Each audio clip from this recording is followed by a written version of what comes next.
Hello students. तो आज हम 1857 की क्रांति के बारे में अध्ययन करेंगे। तो 1857 की क्रांति क्यों लाई गई थी, इसके क्या कारण थे और इसे समाप्त क्यों किया गया था और इसके परिणाम क्या क्या रहे, आज हम इसके बारे में डिस्कस करने वाले हैं। तो सबसे पहले हम इसकी बेसिक नॉलेज के बारे में पढ़ें। तो इसके जो मेन कारण थे, हम इसके फर्स्ट में इसके कारणों को जानते हैं। तो ब्रिटिश जो ईस्ट इंडिया कंपनी थी, यानी जो ब्रिटिश सरकार थी, वो क्या कर रही थी, वो भाग रही थी नागरिकों पर, क्या कर रही थी, वो शोषण कर रही थी। तो इस शोषण से बचने के लिए या इससे उसका उपचार करने के लिए क्या की थी, ये 1857 की क्रांति लाई गई थी। तो इसका एक मेन कारण जो, या तत्कालीन कारण जिसे हम कहते हैं, तो वो आप भी जानते होंगे कि इसके चर्बी वाले कारतूसों का वाद विवाद था। यानी कि इसके बारे में सभी को नॉलेज होगा कि जो उनकी जो गन्स बनाई जाती थी, यानी कि जो उनकी जो बंदूकें बनाई जाती थी, उसमें क्या किया जाता था, एक तो गाय की चर्बी ऐड करते थे और एक क्या करते थे, सूअर की चर्बी ऐड करते थे। अब देखिए, गाय की चर्बी ऐड की तो यानी कि हिंदू धर्म का क्या होता है, भ्रष्ट हो जाता है। और मुस्लिम सिपाही वो क्या होते हैं, अगर सूअर की चर्बी का यूज़ करेंगे तो उनका क्या होगा, धर्म भ्रष्ट हो जाएगा। तो इस वजह से क्या हुआ था, यहाँ पर 1857 की क्रांति में विद्रोह हुआ था।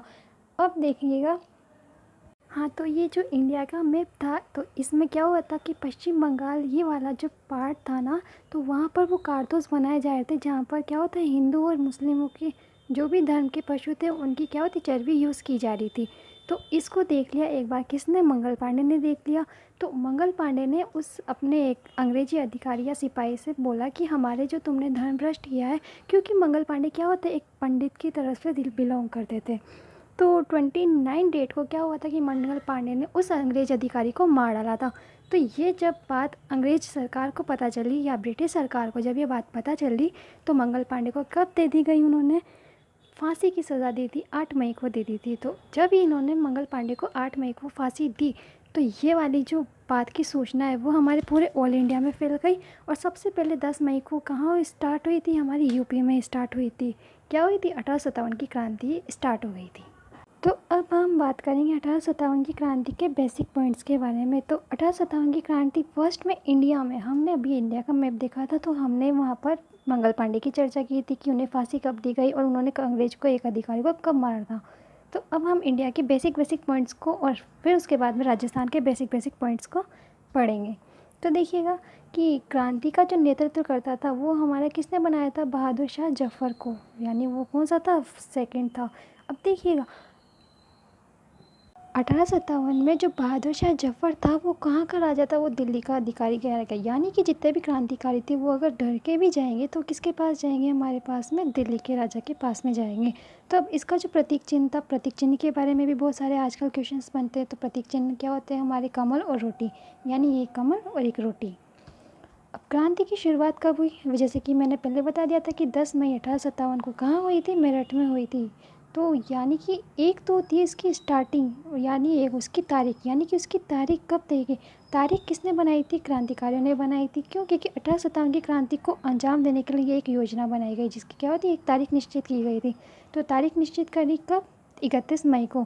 अब देखिएगा यहाँ पर 1857 है, तो यहाँ पर भी ऑलवेज 1857, क्योंकि 1857 की क्रांति के बारे में पूरी चर्चा की जा रही। तो 1857 की क्रांति का सन न लिख करके हम उसकी डेट को मोन, यानी मैं, हाँ, तो अब बात करते हैं हम, हाँ, तो हम अब बात करते हैं कि राजस्थान के बारे में। तो राजस्थान में भी बहुत सारी नेतृत्वकर्ता बनाए गए थे। तो एक नेतृत्वकर्ता था, यानी कि कुशाल सिंह चंपावत, जो कहाँ के थे, हमारे शासक आउवा के थे। अब आउवा की एक देवी थी, कौन सी माता थी, सुगाली माता, ये वाली माता थी। वो पूरे ऑल इंडिया से बहुत बार आ चुकी थी, कहाँ पर, राजस्थान में। यानी कि कोई ले जाता फिर वापस लेके आता, कोई ले जाता फिर वापस लेके आता, ठीक है।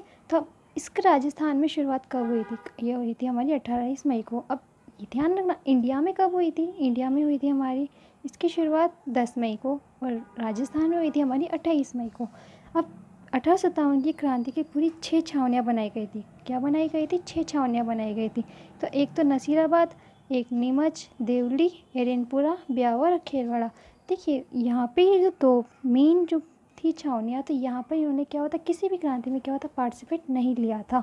तो अब इसकी इन चारों की बची, जो हमें इसकी ट्रिक याद करें, तो इसकी ट्रिक होती है कि नसीब से नीम के देवता मिलते हैं, ऐसे ही नहीं मिलते। यानी कि बड़ी मुश्किल से क्या होते हैं, नीम के देवता मिलते हैं, ऐसे ही नहीं मिलते।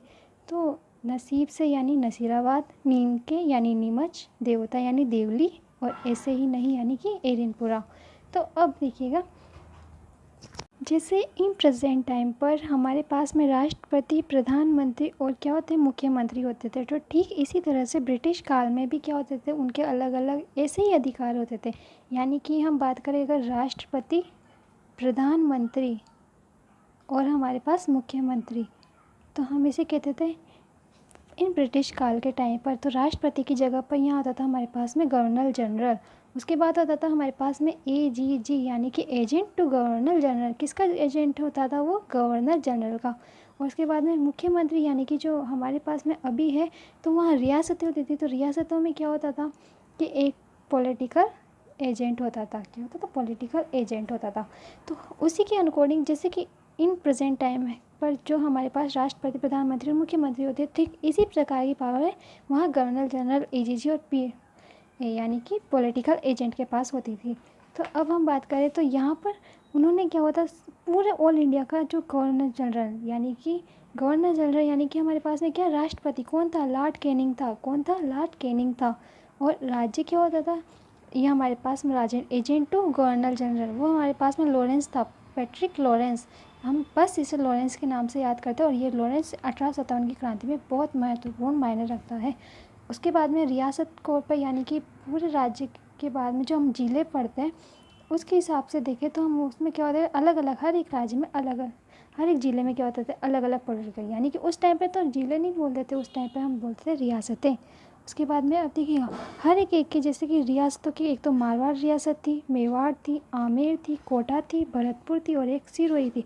तो उसके अकॉर्डिंग हमारे पास में देखा मारवाड़। अब आप इसको मैप में देखेंगे तो हम ब्रिटिश काल में जो रियासतें यानी कि ये यहाँ पर जब ज़िले थे वो क्या होते थे, हमारे पास में रियासतें कहलाती थी। तो उनके पॉलिटिकल एजेंट के बारे में हम चर्चा कर रहे थे। तो हम इस मैप में देखते हैं कि जो वहाँ के मारवाड़ क्षेत्र को हम जोधपुर, जैसलमेर, बाड़मेर, ये सारा क्षेत्र जो इस साइड का क्षेत्र है इसे कहते थे हम मारवाड़ी क्षेत्र। अब वहाँ पर क्या होता है, जोधपुर में एक पॉलिटिकल एजेंट का नियुक्त की गई थी, उसका नाम क्या था, हमारे पास मुकमोसन था। कौन था, मुकमोसन था। अब जैसे ही यहाँ पे मारवाड़ क्षेत्र इस शायद को कहते हैं, तो सेम यही मेवाड़ कहलाता है। यानी उदयपुर, आसमंद, चित्तौड़गढ़, ये सारे के सारे जो पार्ट आता है ये हमारे पास में मेवाड़ के क्षेत्र में आता है। तो मेवाड़ का जो एक पॉलिटिकल एजेंट था वो कहाँ बनाया गया था, वो उदयपुर के कहाँ पर बनाया गया था, शावर्स को। यहाँ कहाँ बनाया था, वो यहाँ पर बनाया था उसने जोधपुर में। किसको बनाया था, मुकमोसन को। और उदयपुर यानी मेवाड़ में कहाँ बनाया गया था, तो उसको बनाया गया था शावर्स को।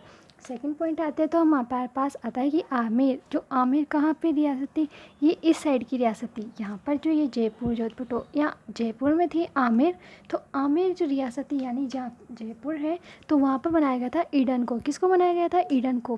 क्या बनाया गया था, पॉलिटिकल एजेंट। पॉलिटिकल एजेंट मतलब कौन सा होता है हमारे पास में, जिस टाइप से हमारे पास अभी विधानसभा ऐसे कुछ कार्य कर रही है, सेम वैसे ही। उसके बाद में आता है हमारे पास कोटा। अब कोटा में किसे बनाया गया था, मेजर बर्टन को बनाया गया था। तो कोटा यानी हाड़ौती क्षेत्र में यहाँ पर एक पॉलिटिकल एजेंट बनाया था, उसका नाम क्या था, बर्टन था। और भरतपुर, अब भरतपुर की साइड में आ जाएंगे तो हमारे पास में भरतपुर था। तो भरतपुर की क्या होता है, पॉलिटिकल एजेंट मोरिशन था। कौन था, मोरिशन था। फिर सिरोही की बात करें तो सिरोही में क्या होता है कि एक तो JD हॉल बनाया था। यानी कि ऐसी पूरी टोटल इनके 6 थी रियासतें जहाँ पर एक पॉलिटिकल एजेंट नियुक्त किया गया था। उदयपुर को हम एक बार रिवाइज करते हैं तो जोधपुर में बनाया गया था। जोधपुर में नाम क्या था, एक तो मुकमोसन था। फिर मेवाड़ कहाँ पर, उदयपुर में कहाँ पर बनाया गया था, शावर्स को। फिर आमेर की बात आती है, आमेर किसने बनाया था, जयपुर में कहाँ पर, आमेर में कौन था, कर्नल ईडन। फिर आएगा कोटा। अब कोटा में किसे बनाया गया था, मेजर बर्टन को। फिर हमारे पास भरतपुर में किसे बनाया गया था, मोरिशन को। और नेक्स्ट एंड फाइनल सिरोही को बनाया गया था JD hall. And thanks for watching and wait for my next video.